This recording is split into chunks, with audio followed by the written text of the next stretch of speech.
It's your girl, Carla Yvette. Welcome to Elevate the Good, a podcast featuring organic conversations with good people living an elevated life and loving it, inspiring to elevate the good within you so you would live out loud with good vibes only. Be self-serving with goodness to unleash your greatness. Think the good, do the good, be the good. All things good. So let's get to it. Hi, Cheryl. Welcome to Elevate the Good. Hey, thank you so much for having me. I am so glad you're here. So, just so we'll know, you're a new friend. Yes. It was just amazing how this happened. So I worked on Black Women Owns the Conversation, which is on OWN and produced by Ozzy, and you were one of their featured guests. Yes. So I saw that you were more like an audience member. Audience member, right? Yes. Yeah. So I mean, technically, still a guest. Yes. So all that to say that's how we met, technically through social media and me being on set. And then you were having a viewing party, and a mutual friend, Ronnie, from St. Louis, invited me to your viewing party, and then I just fell in love with you, and that's why you're here. Thank you, thank you, thank you. Thank you, thank so you. So CHERYL Shiver is who you are. Shiver. Oh my gosh. No, don't worry. And you know what, I'm worried about that too, because I was like, first I was putting the S on it, and shivers, and I was like, exactly. That's not it. It's funny, when you put the S on the end of it, it becomes shivers. See, you know what I'm saying? And without the S, it's Shiver. So I said I was going to get that right. Well, thank you for coming. Yeah. And the reason I had, not only because of your appearance on Black Women on the Conversation, but you are a bodybuilder. You are 64 years old. You just had a birthday, right? Yes. Happy birthday. But you won it back in July. July 13th. So you were 63, bodybuilder, award, you won a medal. Yes. I mean, like, you had all this fabulous stuff that's going on in your life, and you elevate the good. So welcome. Thank you for coming. Thank you. I know you also into real estate, so we're going to talk about all this good stuff, right? Cool. So tell me, how did you get involved with Black Women on the Conversation?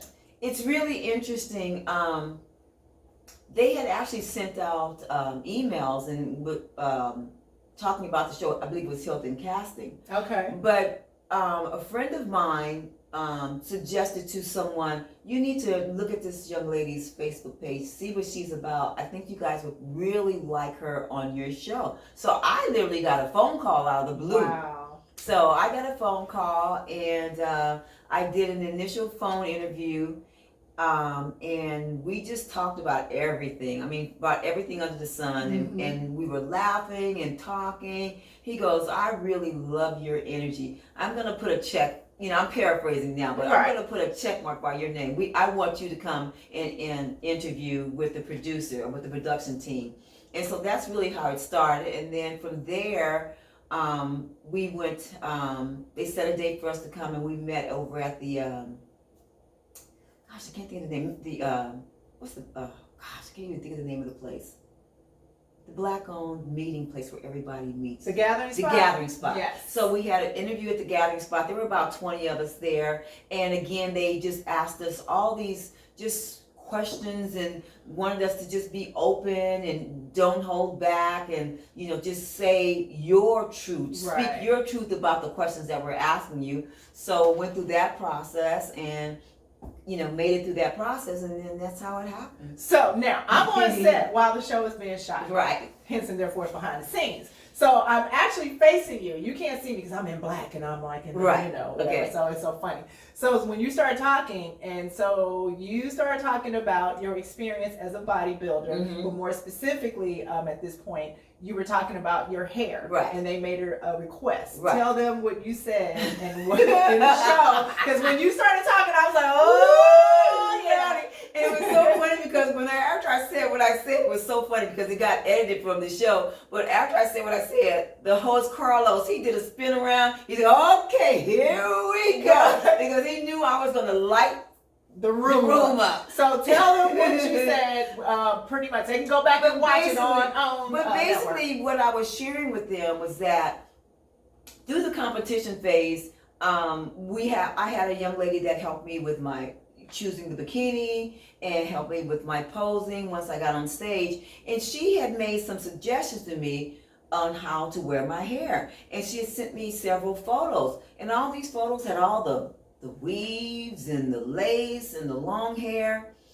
And I looked at it, I'm like, that ain't me. That's just not happening. So then I started going back and looking at just various competitions, and I literally Googled black women in bikini fitness competition, and every one of them had all this bouffant and this hair and this flip, and I'm like, I just can't do it. So I'm just not going to do it. So I basically told my young lady that was working with me, and she's really, really cool about it. I said, look, this is the best I can give you. I said, I'm going to give you braids, or I'm going to pull my hair up and put it in a bouffant, in a bun, like I always wear my hair. But I'm not going to give you that Barbie doll, white girl look that the judges are really some kind of way brainwash women that they have to appear this way to compete. And I just didn't want to do it, and I didn't do it. Trust me, I was sitting there when you started talking, I was like, it's about to go down. Because I was like, I know women get very defensive, but at the end of the day, I really enjoyed working on that show because people, ladies, women, were able to express themselves genuinely and authentically, and even if you took offense, it was still respectful in how everyone responded. Except for on that Black Women Own page, they chewed me. Well, but you know, that's how it is. But I didn't. But the social media, that's how it is. But that's why I like the show again, because let people express what they need to say. Right. Just hear it. Right. You know, you can feel what you want to feel about it. You know, exactly. And it's not going to change that person and it's not going to change who you are. And I think what was really the part for me that was really interesting was that one young lady, I can't remember her name now, but she went on and she says, "Oh, the lady that spoke about the hair, you know, she was only promoting herself because the first thing out of her mouth was that she was 64 years old." Well, yeah. Well, yeah. I'm 64 looking like that. I'm 64. And I told her, I said, the show was about beauty. Exactly. I hit every point. My age, hair, my physique, everything. I said, but the strange thing about it was that there was another woman on the same show that spoke before me. And she said that she was 60 and she was a fitness instructor. But you ain't mad at her. Why? Because she didn't look like this. Right. Because that's the whole point of the show. Because she didn't look like this. Right. You didn't mind her saying she was 60, but you got mad because I said I was 64. Go figure. And the thing is, you know, that's why I really liked the show, because it was a moment that Carlos Watson, the host, thank you, Carlos, for creating. We really created this show. I really appreciate it. That it was just like, let us just speak our truth. Okay, you can still have an opinion, but let me finish talking and then let me consider it. And that's like every day. It was a 4 episodes. And after every episode, I felt so relieved and empowered by even just working behind the scenes, because for the first time, it was like a real conversation. It wasn't necessarily a debate. It wasn't an argument. It was like, let me get my opinion out there. And then now I can see women were shifting, because it's like, I never thought about it like that. Or, oh, that's a perspective I've never even considered. And that was the point of the show. You know, so you may or may not have shifted. You may or may not change your opinion, but we all have our way of being, living, and mindset. Exactly. And that's just the way it is. And that's just the way it is. And you shouldn't get bitter about it or angry about it, because, you know, like you say, it's an opinion. Exactly. And the thing is, you were encouraging and really showing people, like, no matter what age you are, you can still feel beautiful. Yes, it was about promoting yourself. That is also a good point. That's a good point, because I love myself, and it was about beauty. And they said, who felt beautiful? My hand was way up. You know, some hands went like this, and some. I feel and we want beautiful. All of those women to be in there like that. And that was like, elevate the good within yourself. The good within and yourself. And that's why I appreciate Carlos bringing that up, and he asked that question specifically because we know people tiptoe around it. Because on one hand, if you say you love yourself and you feel beautiful, then people concede it. But then if you don't love yourself, then you're insecure. And it's like, so you can't. It's just a fighting, a battle within yourself, and then you got to fight other people. And then on social media, it does get easier to attack other people, as opposed to, again, congratulating and just being like that. Because I left there like, man, these sisters making me feel good about myself. I'm gonna tell you, I really felt good too, because a lot of people came to me after the fact that were in the black t-shirts and pants. Girl, thank you for saying that. girl, you were so good. That's you my know, crew members, and yeah. that's the thing. Sometimes people, not that I'm a spokesperson or an advocate, but I'm a Leo and I live out loud. Oh yeah. So I speak my mind. You know, I can take the punches. You know, and I really love it when people come to me and say thank you. Right. Because I didn't do it to get that, but when you come to me and I know that I've touched you, right. or I've made I gave you an aha moment. Right. You know, made you think about something. Right. Whether you didn't agree with me right then when you heard it, but when you driving down the street in your car and you said, that woman said, blah, but you know what? Maybe. You know, because there were things that other people said that made me have an aha moment. Right. You know? And the thing is, but you didn't also with that, and then just from me knowing you in this period of time, you don't take away from someone else to build yourself up. You just really are just a light, and that's where I was attracted to you. Like in that, you know, because you're just a great energy and a great spirit, and you want everyone else to be that. I want you to be that. And some people say, why do you take it so, you know, personal? I said, not personal, but I just want I want everybody to be good. Yeah. I mean, come on now, you guys. I have a story, you know. Yeah, we're gonna talk about your story. So, you know, and if I can get to where I am, right. Anybody can. So let's start with the bodybuilding. How did you even get involved with that? Here we go with that Leo. But I has always wanted a swimming pool. Being from California, everybody had pools. Yes. So I always wanted a swimming pool. So this year I was able to get to that point where I built my pool. Dreams, bucket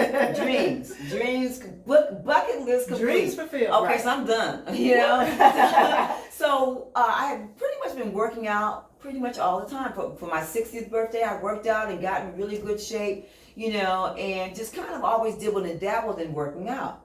But I was working out with this trainer, and my pool was almost getting ready to be finished. Mm-hmm. And I had just put my dog down. Everybody know I love animals. And I just got a new puppy. And I went over to my girlfriend's house and showed her Penelope. We were out in the yard. And I had on a pair of shorts. And I looked down and I saw cellulite. And I looked at my stomach, what the hell? You know, like, no. I'm like, I'm getting ready to have a pool built, and I look like this, and I've been paying this trainer that, and I got this. I said, I'm done. I used a few curse words, and I said, you know, I'm done. So she laughed at me, and I had been following this other trainer, Sean Lewis, on Instagram and Facebook. Okay. And he had this thing, guaranteed bikini body in 8 weeks. Boom. That's it, right? So I'm in Douglasville, he's in Lawrenceville. We're talking about an hour drive. Yeah, that's not close. So I went to him and I said, here's my money. Gave it to him right then and there. I got 8 weeks before my pool's gonna be finished. Wow. Let's do this. So that's how it happened. And so on my third visit with him, I just went for me. Right. But on my third visit with him, and he was watching how I was working out. He was finding that I was doing exactly what he told me as far as the meal plan. Okay. And he saw that how quickly my body was reacting to the workout. He said, I want you to enter this competition. Wow. He said, you would be such an inspiration to women your age. Right. I said, okay. I didn't know what it entailed, but I just said, okay, girl. The workout was a beast. The food, the diet was the worst. It was awful. I had to go undercover. I didn't go out. I didn't party. I didn't do anything. All I did was work out. Wow. I worked out 6 days a week. I drove from Douglasville to Lawrenceville 6 days a week. I got up 5 o'clock. That's dedication. And that's what he was saying. Yeah. It was dedication.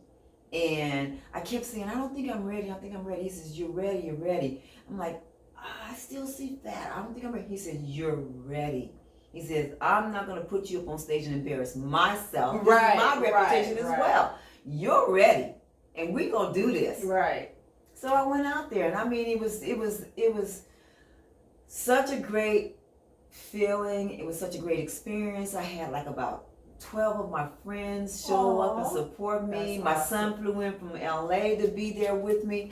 It was because you are toned, cut up. Because I saw it with your swimsuits. You got the abs going. I'm like, and I got everything that I wanted. And I got everything I wanted more. I got my bikini body for my pool, and then I medaled in the competition. So you what place? I came in fourth. Wow. Amongst 40-year-olds. So that's what I'm saying. So what was the age range? It was like what? Anybody. It was open. It was open. I was in the open age category, and so I was up there on stage with 40-year-olds. That is awesome. And it was just an amazing feeling. Again, when I got off stage, everybody was coming to me. Oh my God, give me high five. That's what it's about. When the announcer announced, you go out and you do your walk and everything, you do your poses and everything. And then I was so lucky that when they went the day before to get your numbers, I got number 64. I didn't say nothing to nobody. That's alignment. I didn't say anything to anyone. Wow. And I said, oh, you just gave me my lucky number like that, just left, right? And it was so funny, and I'm such a ham. I'm so sorry. Hey, why not? When I was on stage and we were modeling, and everything, doing our walk, the judges had already, chosen what order you were going to be. So we came out the second time. So the second time I just really gave it to them, right? Yeah. And so at that time they announced your name, who you were. They said a little bio about you. And when they said they were 64, and the audience just gasped. I know. Right? The audience gasped, and then I did like this. I pointed to my number. I'll put a link to your video on my Elevate the Good page too, because it's I pointed awesome. to my number, and then after the fact, I got a lot of people coming up to me, even some of the girls, like, oh my God, I hope I can look like you when I'm 64. I said, well, you're already gorgeous. Keep doing what you're doing. Right. I'm trying to get like you now. Healthy eating, the working out, the great mindset, like all of that comes together. And it really is the great mindset. And I'm going to compete again in November 2nd. I'm going to come to that one. Okay, I'm yeah. come to that. Yeah, I'm going to be in November 2nd. It was so funny because I told my trainer, I said, Sean, it's my birthday. I just got the pool. I gotta have some parties. I gotta drink a little. I gotta have. You gotta celebrate yourself. I gotta celebrate the summer a little bit. And I had a party the very next day. The very next day, I had a party. It was to commemorate the pool and my winning. Body. I walked around there with my medal on all day. We even went to dinner. I wore my medal. That's right. I mean, it's like being an Olympian. Yes. I mean, did you put that much energy and effort into it? That is a good thing that you celebrate yourself, and I think a lot of us miss that. Yeah. And then we are waiting for someone else to, you can't bump us you up. Can't wait. You can't wait. And that's the thing that really bothers me. And I don't mean to be, again, negative, but I don't necessarily need someone else to pump me up. I gotta pump myself up. I gotta love That's not negative. I gotta love myself. Absolutely. And you can't get the radiation, the attention, unless you feel it. And you give it. You gotta give it. Exactly. You can't walk around with your head down, and moping and having your woe is me parties. Because even if I tell you, oh girl, you're beautiful, it's gonna be great. That only lasts that 5 minutes. Because if you as soon as you go back home, you're right back to where you were. You gotta feel it. Exactly. I remember my mother would never. She always said, "Sit up straight." That's why I sit up like this now. I don't even need the back of the chair. Right. My mom, sit up straight. Don't slouch. Stop pouting. Don't wrinkle your eyes. Put your glasses on. You don't wrinkle. So let's talk about, because I know you do have a story. So let's talk about your background. You're from California. You're from Los Angeles. LA, yeah. Compton in the house. Born and raised in Compton, for real. And what I do know about you, I mean, it's just a small thing, is that you were a teen mother. I was a teen mother. So let's just start with that. I know that doesn't say all of who you are, but that speaks volumes. But I'm gonna tell you why it speaks volumes, because even when watching the show, I saw a few people talk about teen mother. The thing, this is what I'm gonna say about everything. Family. Boom. Come on. I just got chill bumps myself. No, you just like, go ahead. It's family. Yes, I got pregnant when I was 15. Okay. I never left school, thank God, in Compton. But everybody want to talk about Compton, but when I was coming up in Compton back in the 70s, they had a program for teen mothers. So you didn't have to miss school. Right.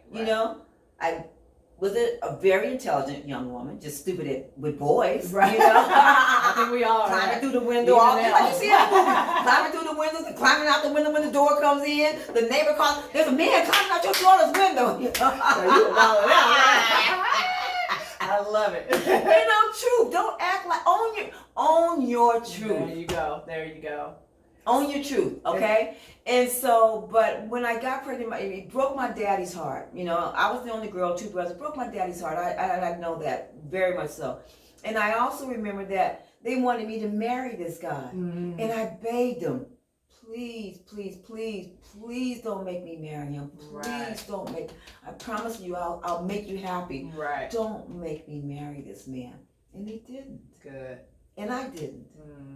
And I succeeded. If I had married him, I would have become a statistic. So I'd probably still be in Compton because that's where he is. That's where still he in is. Compton.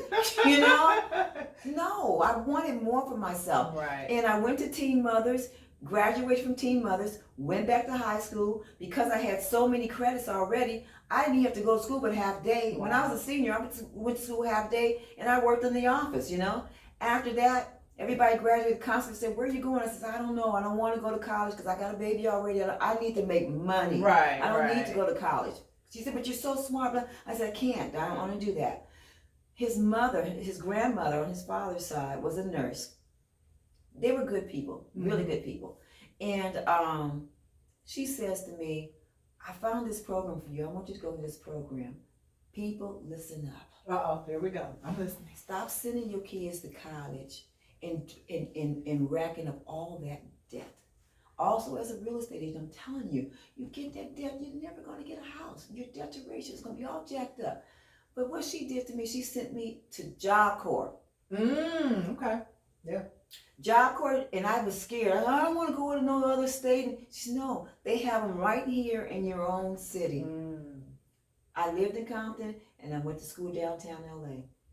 And because I was so smart, you could pick. If you want to be a nurse, they send you. I don't know if it's exactly the same now, but I know it still exists. But I could pick whatever criteria that I wanted.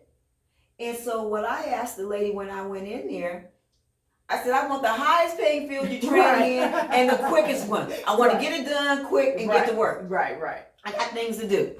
And so at that time, after I went to school, and it was the best experience for me because it took me out of Compton, it took me into LA, and I met people from all walks of life. I ended up getting into what was called BRAC, the Brotherhood of Railroad and Airline Clerks. That was the highest paying field at that time. Gotcha. Okay. And it was only a 9-month course, right up my alley. Perfect. And so I remember the lady saying, this is a very, I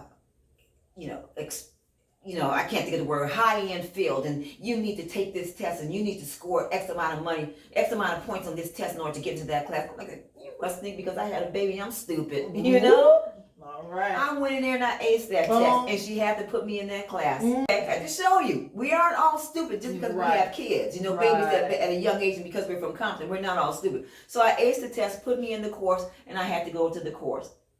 I went to, and they put me in the class. Fast forward in the school, meeting all these people, knowing that there was a life outside of Compton and that I could be whatever I wanted to be. I came home one day and all of us were going to go to a concert in San Diego.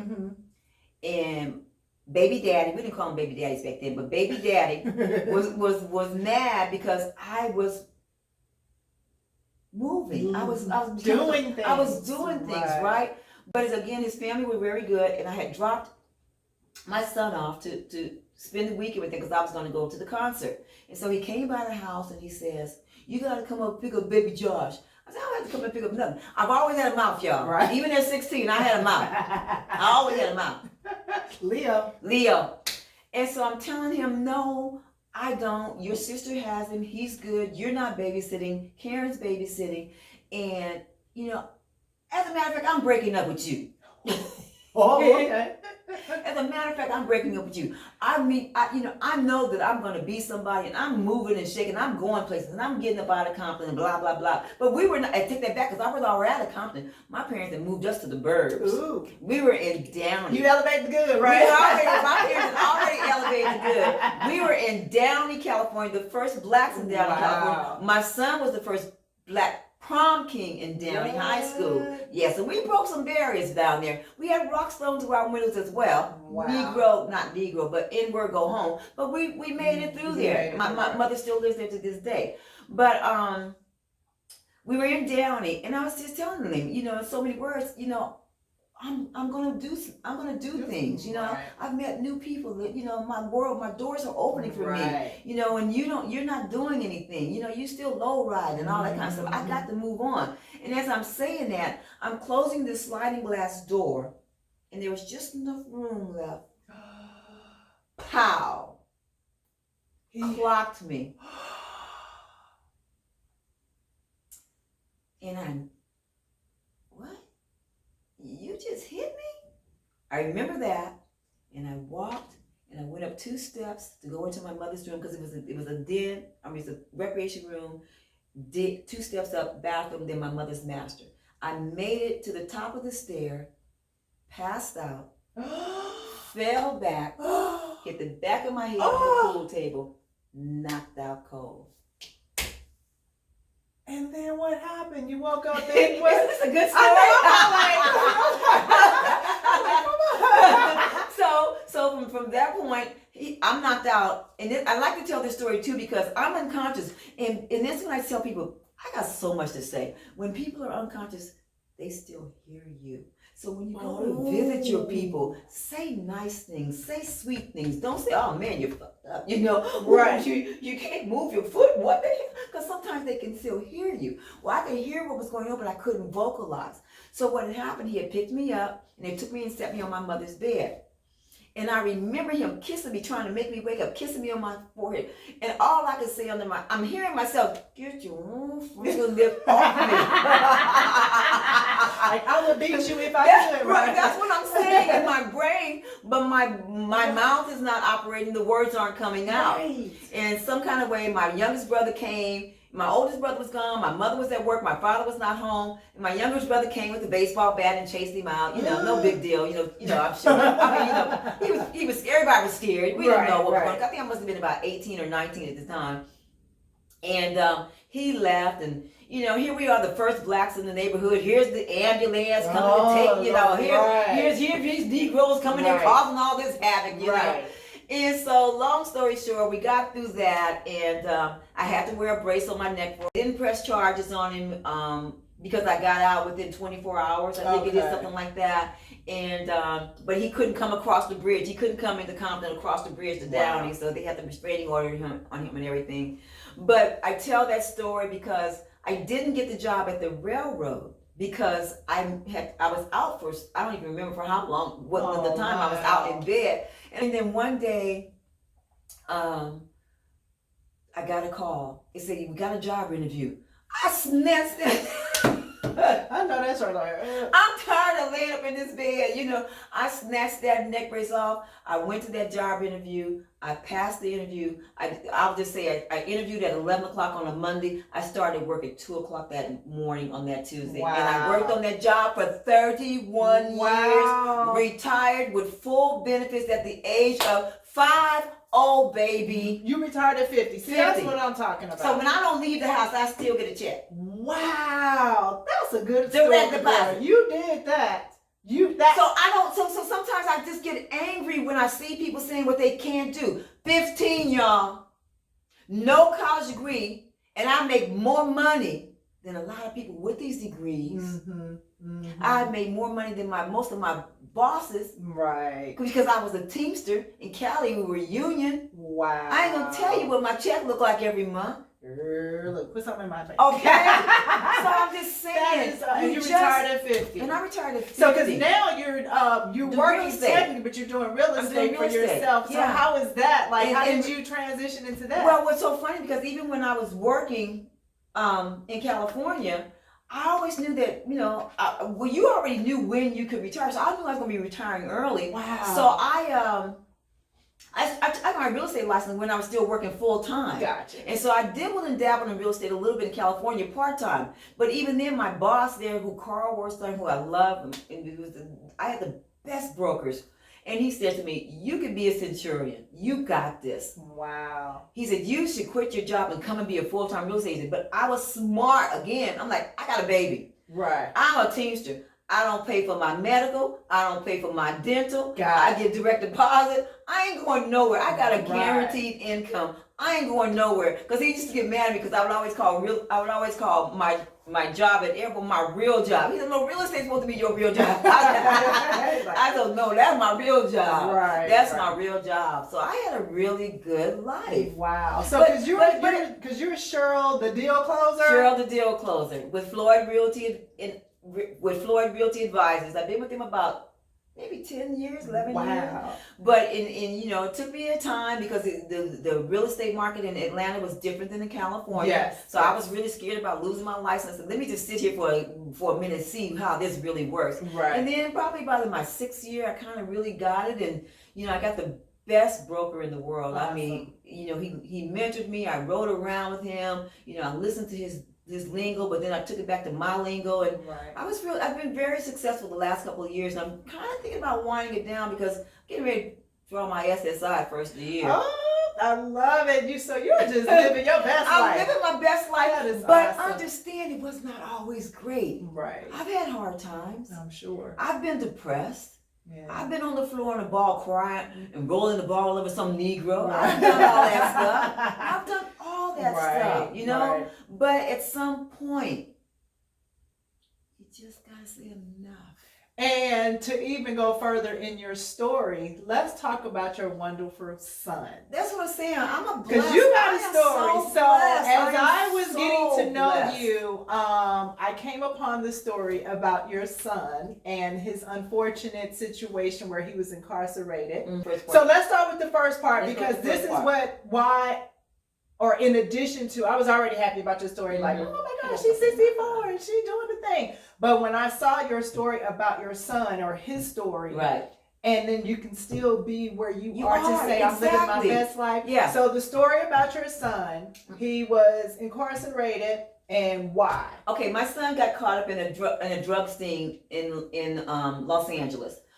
Basically, somebody came to him to ask him about a particular drug, and they came to my son because he's very popular and he knows a lot of people. And so my son said, "Well, I don't know nothing about that. I don't know nothing about that kind of stuff, but I'll ask around." So fast forward, he finds someone that does deal in meth, and then they start to negotiate the deal and all this kind of stuff. And it took them a few months to get it together. They got caught. Let's just say they got caught. Okay. All right. They went to my son's house, and the way I remember him telling me the story was that it was like something out of the movies. The guys were dressed like in army fatigue with tree leaves and all that stuff. They act like this was the mafia or something, you know? And here's this one black guy who's never been in any trouble whatsoever, and they got him down, and he came outside, helicopters and everything had blocked off all of the streets and everything. And they took him in with the guy that was with him, and they were all friends. Mm-hmm. They were all friends, but the other guys already were in trouble and had arrest history. Okay. My son did not. Okay. The most things he had was traffic violations, not paying your traffic ticket, driving without driver's license, things of that nature. Which is still not good, young men. Pay your tickets. Right. Because when you hear this story, you go pay all your tickets. Right. And so, they take him down, they arrest him, and I get this call, and it's the worst call you ever want to get. I remember get this call. He says, "Mom, I fucked up this time." That the one call you get, and that's the only part I remember. That's all I remember. Right. So you go downtown, and the attorney comes and tells you what he's done and what they're charging him with and what the time he's looking. And I'm in the courthouse in the middle of in the corridors, and I just fell on my knees. Not your baby, right? Not my baby. I fell to my knees. Now, how old was he at the time? Oh God, he had to be 30 something. Okay. When you get back 21, I don't care how old you are. Yeah, no, I was trying to get something. I think he was like in his 30s. Okay, so let's if we can do the math, he's 48 now, minus 12, 10, so he's about 30 something. Okay. He was a grown man. He was on his own. He went in, and they were only going to give him 5 years. And I'm like, okay, Carol, 5 years will go by really, really fast. You did do what they said you did. You did do that part. You were in there, trying to make this transaction happen. You did do that. We can deal with the 5 years. But every time he would go to visit his attorney, he kept saying, Carol, are you sure you don't have a criminal record? Are you sure you don't have a criminal record? We're like, no, he doesn't. He never shot, killed nobody, nothing like that, And so one evening he came home and paid the little $12. He said, Mom, the only thing that's showing up are just all these traffic tickets that I didn't pay, that I, should have paid and didn't pay, should have, would have, did it, all that stuff. Well, what the government did is they took the fact that he didn't pay, I don't remember if it was a driving ticket or parking ticket, but he had a warrant. That's how they get you. And because you committed a crime while you still had a warrant, we're going to take away all these good safety valves and everything that we gave you about being the good guy and about cooperating. We're taking all of that away, and now we're giving you 15 years of life. When I heard Pay your parking tickets. Pay your tickets in general. Hey, don't get a ticket. Because the government is dirty. They're dirty. Wow. They were not really supposed to be able to do that, but they did. And the reason why, in retrospect, they did that, because the other guys already had criminal histories. So they want to take the innocent guy and say, look, we're getting ready to give this man 15 years of life. We're going to put you under the jail. To life? To life. Wow. We're going to put you under the jail. You're not coming out. If you don't do what? Cooperate. Wow. We want to, your name is now Snitch. So now, fast forward. So he's serving time. He never, he says, I'm not going to snitch. I'll do my time. Wow. So what happens is when he went to court, there's this thing called Families Against Mandatory Minimum. I was a part of that. Okay. And every year on his birthday, I would fly back to California, and I would go on PFK radio, and it's the People Station, and we would talk about, the war on drugs and all this kind of stuff. And I would go back every year for his birthday, and we would play the music he wanted to play. He was in Fed, so he could listen, and all the guys would come around and they would listen to the radio station, and we would help Family Against Mandatory Minimum and try to get people to understand we need to fight these bills. We need to get every state to do away with this, because what happens with this mandatory minimum sentencing, the judge has no say so. Right. If you fall into this category, this is what we have to give you. So he either could have given him the high end or the low end. The low end was 15 years. So that's what he gave him, the low end. 15 low. Years. Woo! Yeah, 15 was low. So the funny thing is, when we went in for the final sentencing, because he did have several, and another thing it's so funny was because I always had a very nice house, and I put my house up to get him out. I bailed him out. And so he was able to go ahead and go back to work and everything. And it was so funny because even when he was in, I would call him, oh, he's sick and he can't make it to work. And we were just praying that he would get out so that he can get back to his job. God is just good. And he got back, he got out in time. They believed his story about being in jail because he didn't have parking tickets. Right. And he went back to work and worked until time for him to go in. And then it was time to go in. He told him what was going on, and everybody cried and everything because he was such a good guy. He was such a well-loved guy in the community. And when it was time for him to be sentenced, and the judge sentenced him to 15 years. And we were just, crying and just devastated and all this kind of stuff. And so the judge said, Mr. Joshua, are you ready to go in now? Because they were getting ready to remand him. And the public defense said, if the sheriff is standing there by the door, that means they get ready to take you in. It was I know, weird. That was just like weird. An out-of-body experience, I'm sure. And he said, no, Your Honor. No. I'm like, what is he doing? What are you telling this man? No, you're right. He told the judge, and I'm again paraphrasing, you know, my life is going to be over. You've taken my life from me. You know, by the time I get out of prison, I'm going to be 50-something years old. I'm not going to be able to have any kids. My mother's going to be old. Who knows if either of my grandmothers are going to be alive. And one of them did pass when he was in. Aww.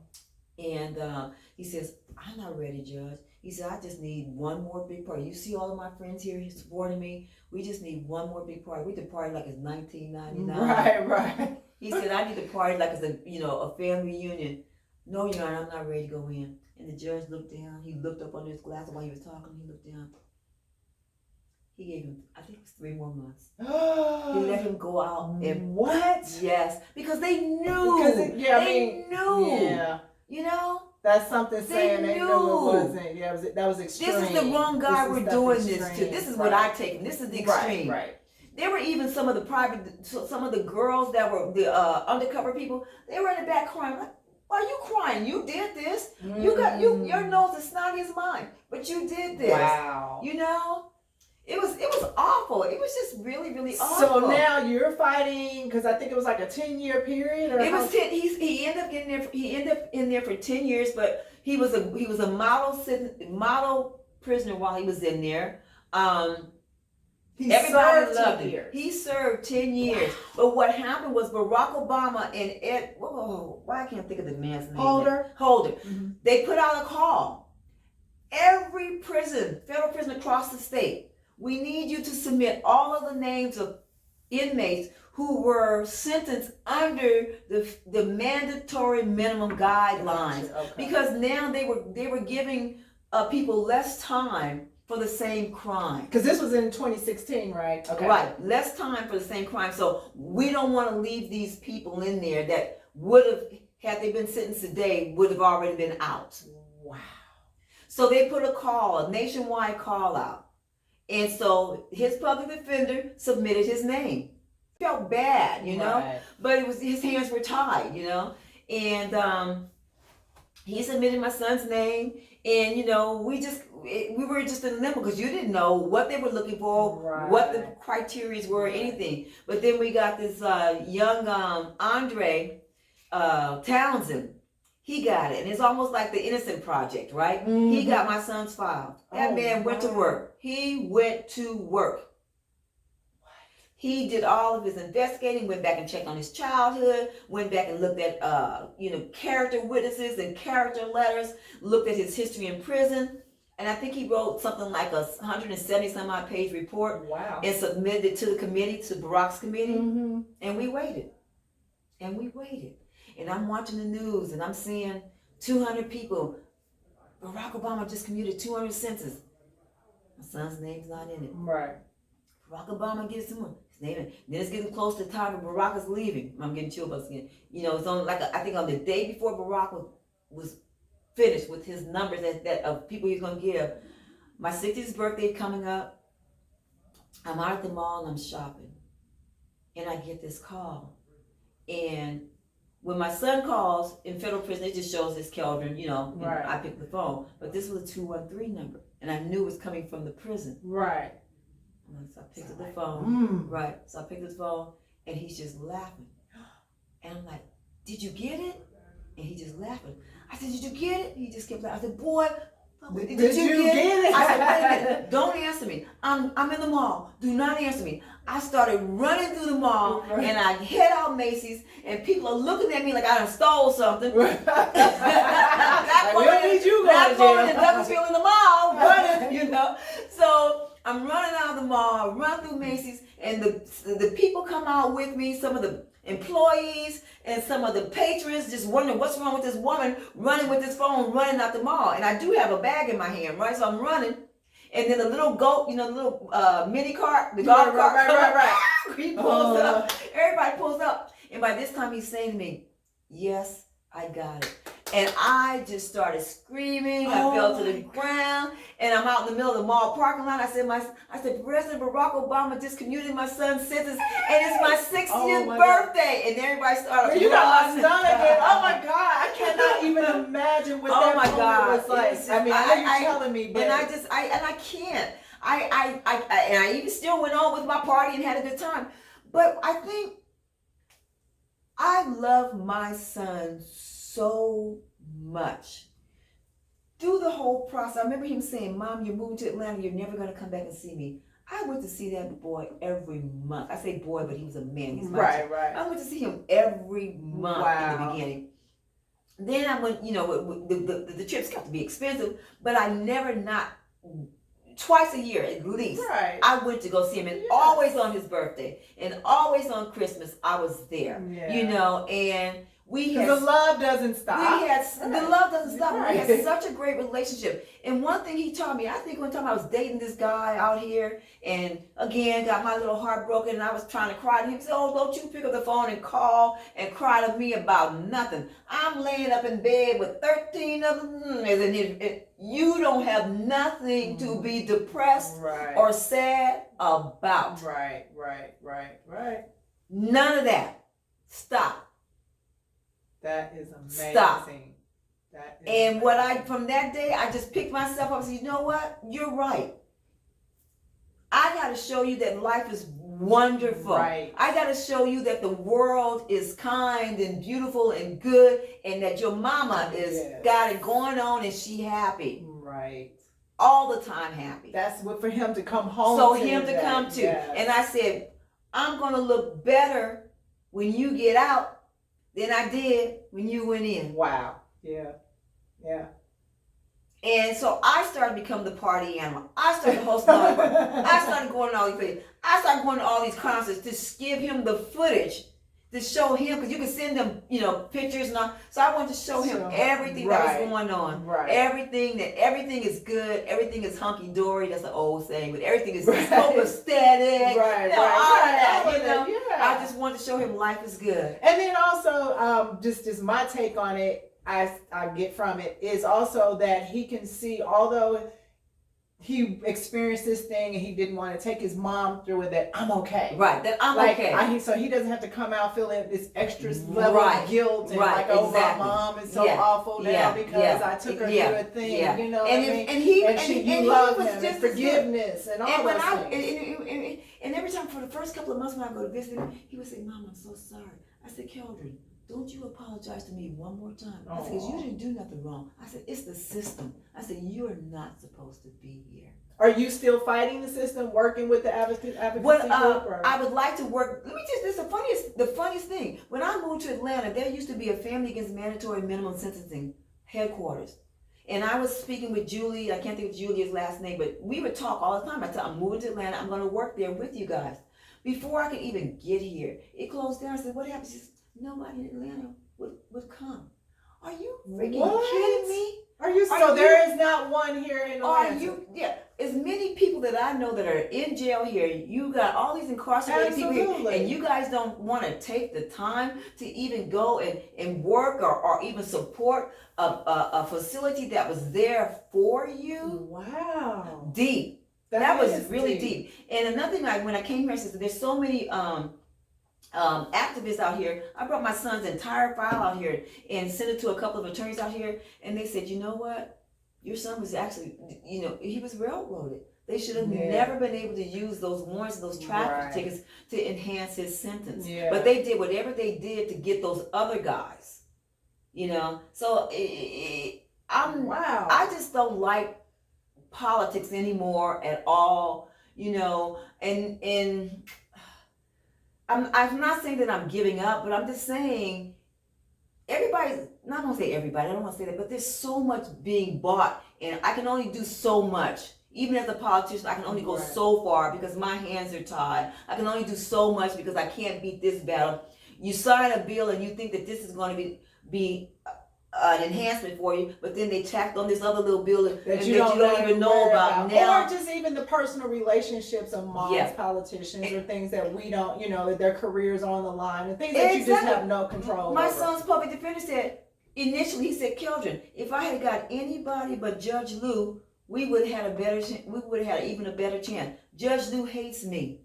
Oh, see. Isn't that crazy? And it's like, Isn't it crazy? yeah. So you already It's a luck of the draw. Luck of the draw. And that's how they are. They're luck of the draw. Wow. So you already start off losing because me and the judge don't even the public defender and the judge don't even get along. Which has nothing to do with Which has nothing to do with the individual. Wow. And that's what I mean. And even with me, you telling this story and us talking about it, it's like, now what? Now like, what? I mean, like, exactly. where do you go with that? Where do you go with it? Because you don't want to give up. Right. I don't mind sharing the story, and I love sharing it. Even if you come to my house, in my gym downstairs, we have a mock uniform of my son's uniform. Oh, wow. And his number, because you will never forget. You'll never forget. You'll never forget. Right. But right next to it, we have the letter from President Barack Obama. Alrighty then. Okay. Oh, wow. So you just have to be thankful, be prayerful. Mm-hmm. Always just never give up. Just don't give up. And I remember one time strange story. I was going downtown to visit my son, and I was walking to go visit my son, but not my son, but my attorney. His attorney, because for a short while he was in. Okay. And this guy came up to me, a transit came up to me. Do you have any spare change? I said, man, I ain't got no spare change. I said, I don't have time for this. My son's in prison, blah, blah, blah, blah, blah, blah, blah, blah, blah, blah. This guy, I'll never forget, he was very tall, and he reminded me of Nick Ashford. I swear to God, he reminded me of Nick Ashford. Ashford and Simpson, for Ashford and Simpson, y'all. And he had the heavy dreads, and as I recall, his outfit was like very drab and loose fitting and beige tone, right? And I said, I don't have any money or stuff like that. And I just kept walking, but he kept walking behind me. And he said to me, he said, you know what, ma'am? He said, I don't want you to worry about your son. He said, your son is safe where he is right now. Had he been out in the streets, something could have happened to him. I reached in my pocket to turn around and give that man some money. Gone. Okay, you just made my stomach flip because I know stuff like that happens. Gone. It happens to me. Gone. See, I know it was the reason I had you here. Gone. Make the good. See, I'm not making this. I'm getting tears in my eyes. I'm not making that up. So I never really worried about my son in prison. I never worried about him. His last name is Joshua. I never worried about him. And he was, everybody loved him. When we would go to visit my son on his birthday, and if anybody's ever been to the federal prison, we all sit around. You got the guy right here, the attendant. I don't know what their names are. The guard. I don't want to call him a guard, but And they would always make an announcement. It's Keldon Joshua's birthday. Let's everybody in here sing happy birthday, Keldon Joshua. People from other families and other people visiting their inmates would say happy birthday. When I would come through that visitor door, other inmates would stop me and say, you raised a good son. Aww. You raised a good son. Keldon saved my life. Keldon did this. Every time I went into that prison, there would be guys that would get out of prison. I can pick up on my phone and show you. They would come to me and they say, I'm out now. I want to let you know if there's anything you need, call me. That's that goodness, I'm telling you, and you have a story, but it's just a story. It's just a story. It's like, but who are you? It's your character. It's how your mindset, your beliefs, your values, and that's what you put into your son, and then that radiated from him. So even though he was in a situation, he still had an effect on other people. He still had an effect on other people. You know what I mean? A positive effect. A positive effect. I remember when he first got in, he said, there was a funny story too, because he was getting so much mail that the male person in the prison came and said, I need to see who this Keldon Joshua is. So where is he now? What is he up to? Oh, I just love him. I just love him. I love him. I love him. I just love him. He's in LA. I really wanted him to leave LA and come to Atlanta and start from fresh. I just couldn't get him to do that. But he's in LA. He's reestablishing himself. He's K-Poop the mayor, because he's still the man. Okay. He's still the man. Right now, he's doing a t-shirt line. You can IG him on Instagram. It's a bad mama because I can't pull it up right now. I can't think of the name. But KP, the mayor. And I forget the new line, but you can find the t-shirts there as well. And they're also out there with our good friend Ronnie. It has his line. Ronnie McBride at over in 5 Points Ooh La La Fashion has some of his t-shirts. But he's doing a t-shirt line with Wu-Tang. Oh, wow. Yeah, so he's doing a t-shirt line. Like everybody, he does Uber. But he's had one thing that I do love about my son as well.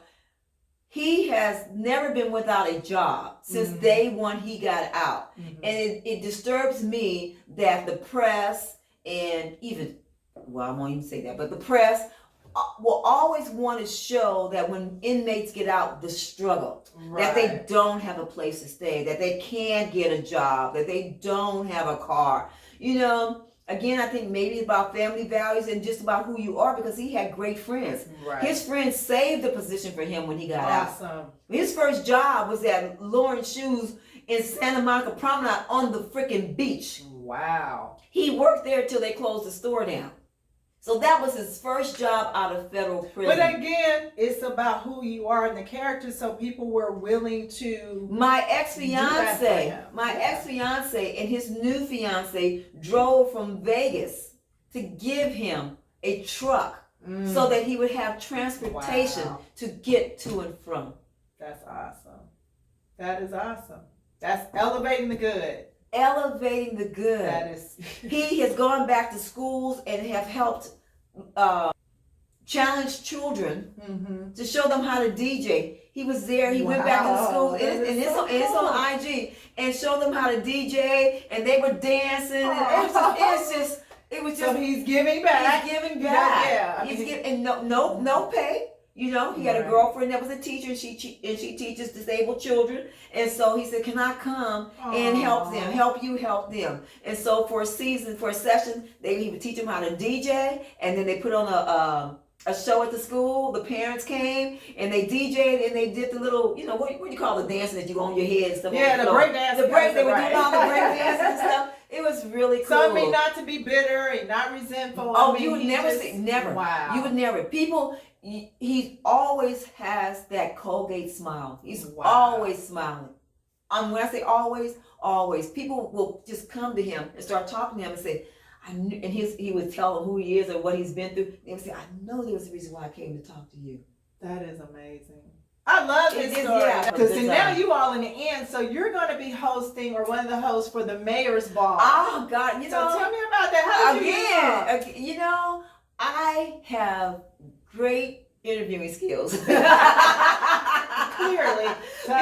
Because everything that I've been a part of, I've had to interview, and I've always been chosen. So, and I love it. I mean, I walk out of there like, oh my God. I walk out of each interview just beaming. Right. Yeah, just really beaming, like, damn. And so, again, a young lady that follows me on Facebook, and they, see the things that I'm doing, the way I dress, and the way that I carry myself. She said, we're interviewing for the mayor's ball on this date, blah, blah, blah, blah, blah. I would like for you to interview. And so, but I went in there and then I just nailed it. So when is the mayor's ball? The mayor's ball is on December 15th. Okay. It has to feel good because you put this good energy out and it always comes back to you. Put some good energy out and it comes back to you. I'm telling you, it really does. Yeah. It really does. Yeah. And I've had people say, oh, you post too much and oh, you do this. You're having fun. It makes me happy. I'm having fun. And you know what? I love Facebook because there are times, and let me just back up a minute, because when I got hit on my head, I don't have the best of memories. There's another thing that comes from a headbutt and concussions, y'all. Right. We don't have all of our memory. I got all of my facilities, but I don't have all of my memory. Wow, and the doctor even told me that I had, that I had lost. I'm going to lose some of my memory. Right. My son remembers things about his childhood that I don't remember. Okay. Like sometimes I call my youngest brother, because me and my youngest brother like twins. We did everything together. I said, Michael, did we do this? When did we do that? I said, I know we danced on Soul Train. Didn't we see so and so and so? Oh, you was on Soul Train? What? Oh my God. Pop baby. I don't remember. Rerun. the meter gel, you know. Yeah. Did you do the scramble board too? No. Oh man, I never even made down the line. I was just the audience member, but that was so much fun. Oh my God, that is so cool, man. Your energy so is much so fun. Awesome. I am so grateful that you came I'm here. so glad you invited me. Oh my God, new friends. Yes, It's exciting. yes. So tell us, how can we get in touch? We want to buy, sell a house. What? If you want to buy a house, I'm CHERYL, the deal closer on Instagram. I am with Floyd Realty Advisors. Woo-hoo. I do all over. I do a lot of I've been working with a lot of millennials right now, so I really want the young people to buy their homes. Right. I bought my first home when I was 29 years old. Okay, in right. California, okay? Right. So it can be done. CHERYL_Cali on Instagram if you just want to see all my fly stuff, just me. You are all of that fly. stuff is on there. And that's pretty much it. 404-294-1788. That's Floyd Realty Advisors. Yay. Let's make some money. Let's do this, you guys. We can stop complaining and own a home. That's the best thing you could do. Like I said, I owned my first home when I was 29 years old. Right. So there's just no excuses. Absolutely no excuses. I'm a single female, have been single all my life, and I've achieved a lot on my own. Even before Beyonce starts talking about already been there, done that. That is so awesome. Well, good luck on your next competition. Yes, You're gonna make me go to the gym. Like when Tina Turner turned 60, yeah. I went to her concert. I was like, this woman can't be looking better than me. So I understand when you know that's a great motivation. It is. And you're eating right, you're living right, drinking your water. Yeah. Thank you, CHERYL. You're welcome. I'm so honored to share some of my story. I know I talk a lot and I was all over the place, but I just, I've been through a lot. Yes. I have a lot to share. And you've overcome a lot. And I've overcome a lot. lot. And I am living my best life. For sure. And that's just not a phrase. That's real. It's for real. Thank you. Let's Thank you. But elevate the good. Thank you, my girl. Thank you. Appreciate you. You too. Bye-bye.